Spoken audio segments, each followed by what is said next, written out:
یرمیہ 48واں باب جو 47 آیات پر مشتمل ہے۔ موآب کی بربادی۔ موآب کی بابت رب الافواج اسرائیل کا خدا یوں فرماتا ہے کہ نبو پر افسوس کہ وہ ویران ہو گیا، کریتائم رسوا ہوا اور لے لیا گیا، مسجاب خجل اور پست ہو گیا، اب موآب کی تعریف نہ ہوگی۔ حسبون میں انہوں نے یہ کہہ کر اس کے خلاف منصوبے باندھے ہیں کہ آؤ ہم اسے نیست کریں کہ وہ قوم نہ کہلائے۔ اے مدمین، تو بھی کاٹ ڈالا جائے گا، تلوار تیرا پیچھا کرے گی۔ ہورونائم میں چیخ پکار، ویرانی اور بڑی تباہی ہوگی۔ موآب برباد ہوا، اس کے بچوں کے نوحے کی آواز سنائی دیتی ہے، کیونکہ لوہیت کی چڑھائی پر آہو نالا کرتے ہوئے چڑھیں گے۔ یقیناً ہورونائم کی اترائی پر مخالف ہلاکت کسی آواز سنتے ہیں، بھاگو اپنی جان بچاؤ اور بیابان میں رتما کے درخت کی مانند ہو جاؤ۔ اور چونکہ تو نے اپنے کاموں اور خزانوں پر تکیہ کیا، اس لیے تو بھی گرفتار ہوگا، اور کموس اپنے کاہنوں اور عمرہ سمیت اسیر ہو کر جائے گا، اور غارت گر ہر ایک شہر پر آئے گا اور کوئی شہر نہ بچے گا۔ وادی بھی ویران ہوگی اور میدان اجاڑ ہو جائے گا، جیسا خداوند نے فرمایا ہے۔ موآب کو پر لگا دو تاکہ اڑ جائے، کیونکہ اس کے شہر اجاڑ ہوں گے اور ان میں کوئی بسنے والا نہ ہوگا۔ جو خداوند کا کام بے پروائی سے کرتا ہے اور جو اپنی تلوار کو خون ریزی سے باز رکھتا ہے، ملعون ہو۔ موآب کے شہروں کی تباہی و بربادی۔ موآب بچپن ہی سے آرام سے رہا ہے اور اس کی تلچھٹ تہ نشین رہی، نہ وہ ایک برتن سے دوسرے میں انڈیلا گیا اور نہ اسیری میں گیا، اس لیے اس کا مزہ اس میں قائم ہے اور اس کی بو نہیں بدلی۔ سو دیکھ وہ دن آتے ہیں، خداوند فرماتا ہے، کہ میں انڈیلنے والوں کو اس کے پاس بھیجوں گا کہ وہ اسے الٹائیں اور اس کے برتنوں کو خالی اور مٹکوں کو چکنا چور کریں۔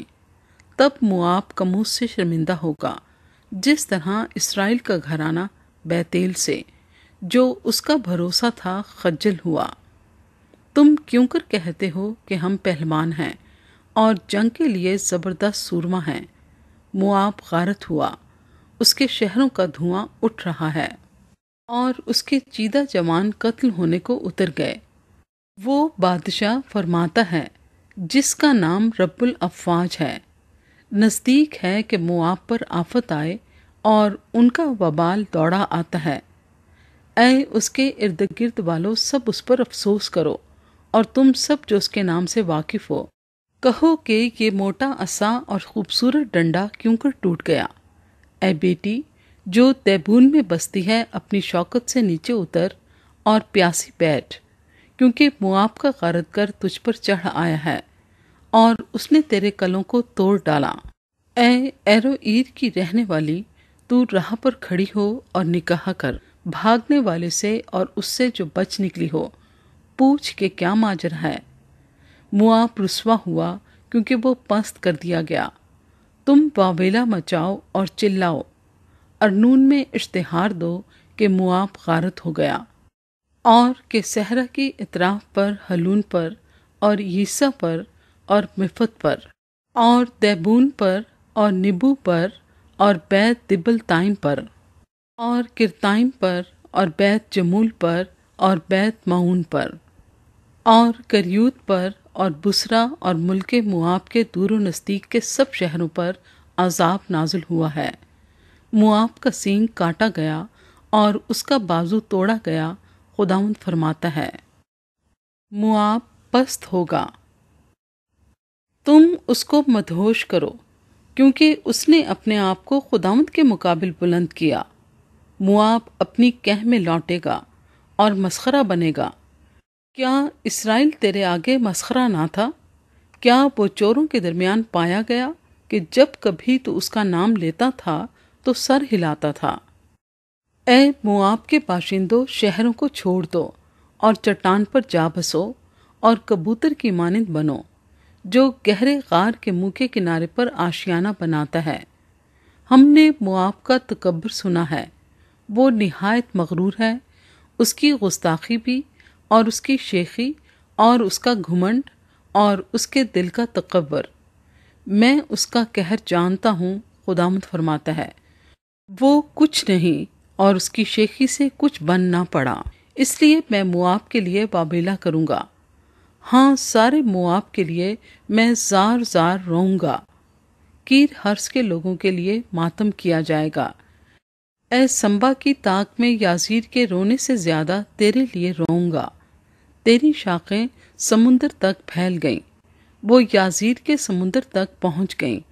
غارت گر تیرے تابستانی میووں پر اور تیرے انگوروں پر آ پڑا ہے، خوشی اور شادمانی ہرے بھرے کھیتوں سے اور مواب کے ملک سے اٹھا لی گئی، اور میں نے انگور کے حوض میں باقی نہیں چھوڑی۔ اب کوئی للکار کر نہ لتاڑے گا، ان کا للکارنا نہ ہوگا۔ حسبون کے رونے سے وہ اپنی آواز کو ایلو ایلا اور یہیز تک اور صغر سے ہورونائم تک، اجلت شلیشیہ تک بلند کرتے ہیں، کیونکہ نمریم کے چشمے بھی خراب ہو گئے ہیں۔ اور خداوند فرماتا ہے کہ جو کوئی اونچے مقام پر قربانی چڑھاتا ہے اور جو کوئی اپنے معبودوں کے آگے بخور جلاتا ہے، مواب میں سے نیست کر دوں گا۔ پس میرا دل مواب کے لیے بانسری کی مانند آہیں بھرتا اور کیر ہرس کے لوگوں کے لیے شہناہوں کی طرح فغاں کرتا ہے، کیونکہ اس کا فراوان ذخیرہ تلف ہو گیا۔ فی الحقیقت ہر ایک کا سر منڈا ہے اور ہر ایک کی داڑھی کتری گئی ہے، ہر ایک کے ہاتھ پر زخم ہے اور ہر ایک کی کمر پر ٹاٹ۔ مواب کے سب گھروں کی چھتوں پر اور اس کے سب بازاروں میں بڑا ماتم ہوگا، کیونکہ میں نے مواب کو اس برتن کی مانند جو پسند نہ آئے توڑا ہے، خداوند فرماتا ہے۔ وہ واویلا کریں گے اور کہیں گے کہ اس نے کیسے شکست کھائی، مواب نے شرم کے مارے کیوں کر اپنی پیٹھ پھیری۔ پس مواب سب ارد گرد والوں کے لیے ہنسی اور خوف کا باعث ہوگا۔ مواب ہرگز نہ بچے گا، کیونکہ خداوند یوں فرماتا ہے کہ دیکھ وہ عقاب کی مانند اڑے گا اور مواب کے خلاف بازو پھیلائے گا، وہاں کے شہر اور قلعے لے لیے جائیں گے، اور اس دن مواب کے بہادروں کے دل زچہ کے دل کی طرح ہوں گے، اور مواب ہلاک کیا جائے گا اور قوم نہ کہلائے گا، اس لیے کہ اس نے خداوند کے مقابل اپنے آپ کو بلند کیا۔ خوف اور گڑھا اور دام تجھ پر مسلط ہوں گے۔ اے ساکن مواب، خداوند فرماتا ہے، جو کوئی دہشت سے بھاگے گڑھے میں گرے گا، اور جو گڑھے سے نکلے دام میں پھنسے گا، کیونکہ میں ان پر، ہاں مواب پر، ان کی سیاست کا برس لاؤں گا، خداوند فرماتا ہے۔ جو بھاگے سو حسبون کے سائے تلے بے تاب کھڑے ہیں، پر حسبون سے آگ اور سہون کے وسط سے ایک شعلہ نکلے گا، اور مواب کی داڑھی کے کونے کو اور ہر ایک فسادی کی چاند کو کھا جائے گا۔ ہاں تجھ پر اے مواب، کموس کے لوگ ہلاک ہوئے، کیونکہ تیرے بیٹوں کو اسیر کر کے لے گئے اور تیری بیٹیاں بھی اسیر ہوئیں۔ باوجود اس کے میں آخری دنوں میں مواب کے اسیروں کو واپس لاؤں گا، خداوند فرماتا ہے۔ مواب کی عدالت یہاں تک ہوئی۔